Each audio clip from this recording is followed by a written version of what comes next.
In this tutorial, I'm going to show you how to create a pivot table using this test data that I've already created.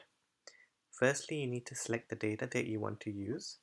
Then you need to click Insert and select Pivot Table. As you can see, I'm just going to click anywhere within the data and then click Pivot Table.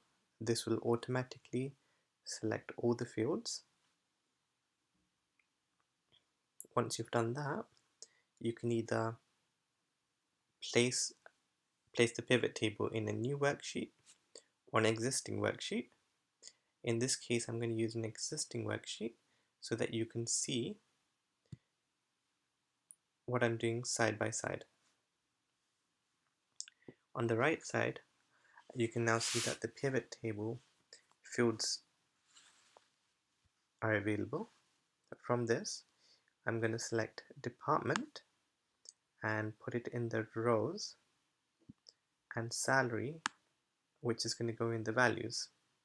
This is so that I can have a list of departments by row and the sum of salaries as well. Once I've done that, I can select all the values and format it to show currencies.